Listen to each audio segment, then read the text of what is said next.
En este vídeo procederemos a realizar una serie de técnicas a nivel de la columna vertebral y de la articulación tibio-peronea astragaliana, conocida comúnmente como tobillo. Comenzaremos en la columna vertebral, a nivel de las vértebras cervicales. Para realizar esta técnica hay que conocer muy bien la anatomía y el movimiento que esta articulación puede realizar. Primero nos dirigimos al paciente que se encuentra de cúbito supino en la camilla. Antes de comenzar, realizamos una breve anamnesis, preguntándole si siente dolor, dónde, movimiento con el cual se le produjo el dolor, entre otras preguntas.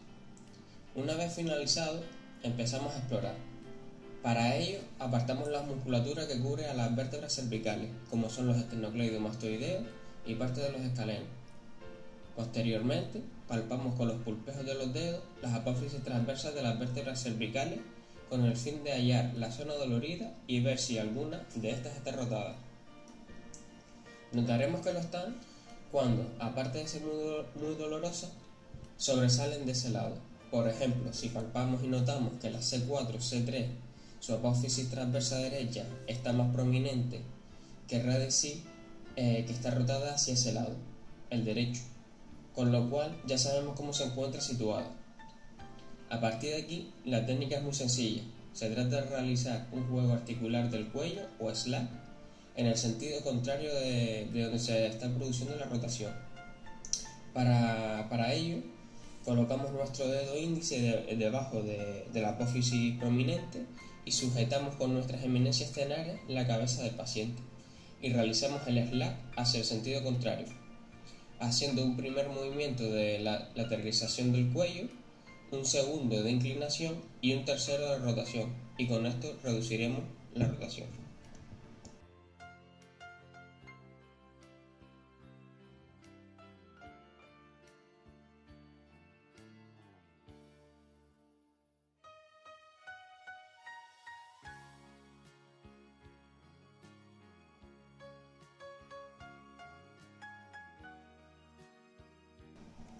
En la segunda técnica nos centraremos en las vértebras dorsales.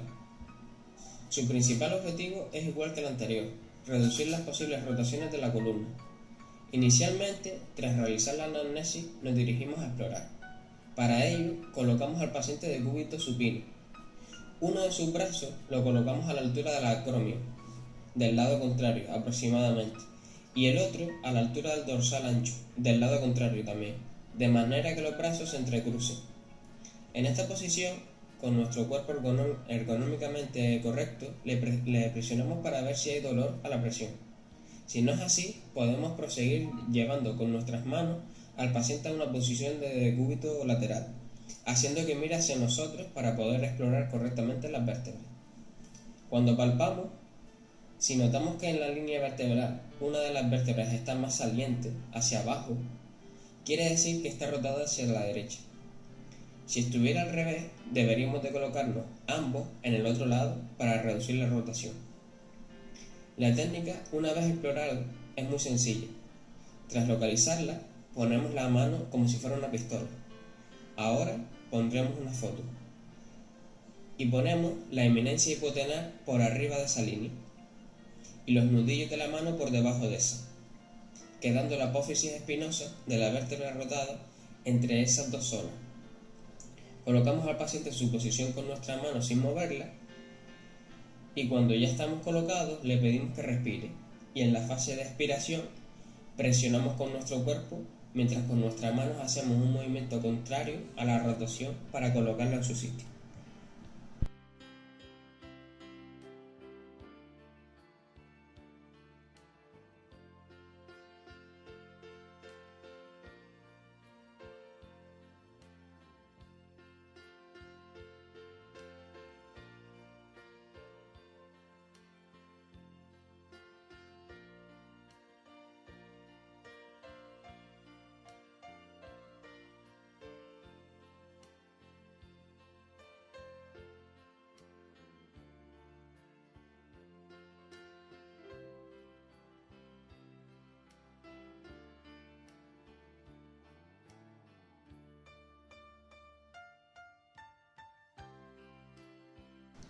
En esta tercera manipulación nos centraremos en la columna lumbar. Antes que nada, como siempre que vamos a manipular cualquier zona, colocamos la camilla en una posición adecuada, para que nosotros no suframos ningún tipo de lesión realizando estas técnicas y estar ergonómicamente correctos. Como ven, colocamos su brazo derecho en la cabeza y nos traemos al paciente de una posición de decúbito supino a nuestro lateral para palpar las vértebras lumbares. Una vez localizada, colocamos el pie izquierdo tal y como se mostrará en el vídeo siguiente, con el fin de a continuación coger el pie derecho y crear tensión a nivel lumbar. Comprobamos la vértebra y nos dirigimos al brazo derecho para crear aún más tensión a ese nivel. Nuevamente comprobamos la vértebra y acto seguido llevamos hacia detrás su brazo izquierdo y vemos si nos sentimos en esa posición cómodo, por si acaso necesitemos subir o bajar la camilla. Si todo está correcto, subimos aún más el pie izquierdo y ya sí que nos colocamos y empujamos hacia abajo mientras mi brazo izquierdo empuja hacia adelante y el izquierdo hacia atrás para reducir la rotación.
Para la movilización osteocinemática y artrocinemática del complejo del tobillo, se ha tenido que tener presente la anatomía y la cinesioterapia de dicha articulación. De manera introductoria, recordar que la articulación tibio-peronea astragalina es una tróclea que produce movimientos de flexoextensión en un eje longitudinal. Aparte, también se verán en los vídeos manipulaciones de las articulaciones tibio-peroneas distales, las cuales son sin desmosis, es decir, no tienen movimiento. En cuanto a la articulación tibio-peronea astragalina, primero movilizaremos la articulación tibio-peronea distal. Para ello, nos situamos a la altura de los maleolos. Situamos los pulpejos de los dedos detrás de los maleolos tibial y peroneal y las eminencias palmares por delante de los mismos. Presionamos alternadamente con cada uno.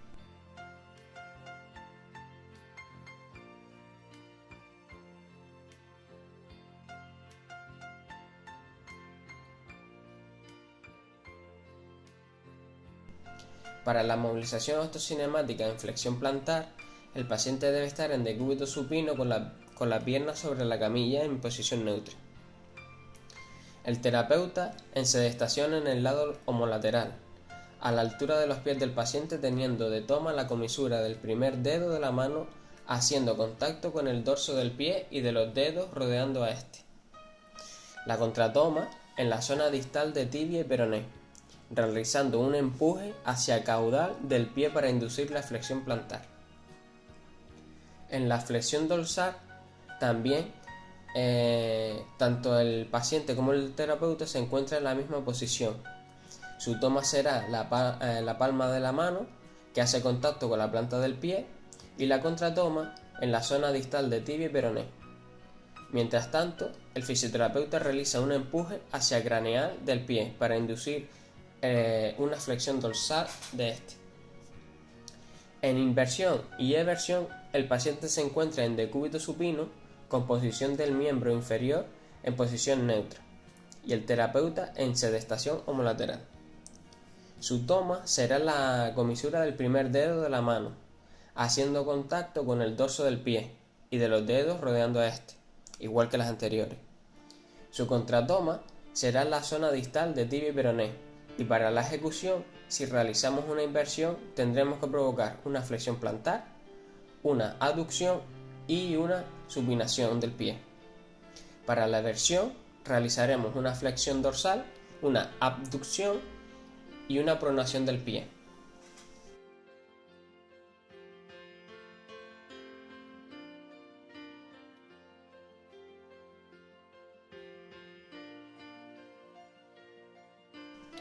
En cuanto al astrágalo, realizaremos un deslizamiento posterior y anterior del mismo. Para el deslizamiento posterior del astrágalo, deslizamos el hueso astrágalo con el fin de separarlo posteriormente de la articulación tibiotarsiana. Para ello, el paciente está de cúbito supino, con 90 grados de flexión de tobillo y con su tendón de Aquiles apoyado en la camilla, mientras la articulación tibio-peronea astragalina queda colgando. Cinchamos para tener una mayor estabilización. Mientras tanto, nosotros en bipedestación, a los pies, mirando hacia su cabeza. La mano craneal realiza un contacto sobre la cara anterior del astrágalo y la mano caudal hace contacto con la parte posterior del calcáneo. La ejecución a partir de aquí es muy sencilla, solamente realizamos un empuje con la mano craneal hacia camilla, sobre el astrágalo, y la mano caudal estabiliza calcáneo y la flexión dorsal. Realizamos esta técnica para pacientes con limitaciones en el movimiento hacia la flexión dorsal del tobillo. En cuanto al deslizamiento anterior del astrágalo, es muy parecido al anterior, pero con ciertas diferencias. Se persigue el mismo objetivo, deslizar anteriormente el astrágalo para separarlo de la articulación tibiotarsiana. Sin embargo, el paciente se encuentra ahora de cúbito prono, con 90 grados de flexión que sale de la camilla, el pie, y apoyando la zona anterior de la tibia distal. El terapeuta se encuentra ahora situado en bipedestación y mirándose su cabeza, como en el deslizamiento posterior. La situación de las manos cambia.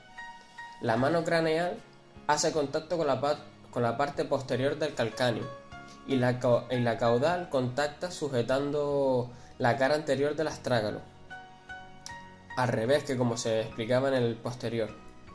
Ahora el empuje se realiza con la mano caudal y la craneal estabiliza. Y este tipo de deslizamiento está indicado para pacientes con limitación hacia la flexión plantar del tobillo.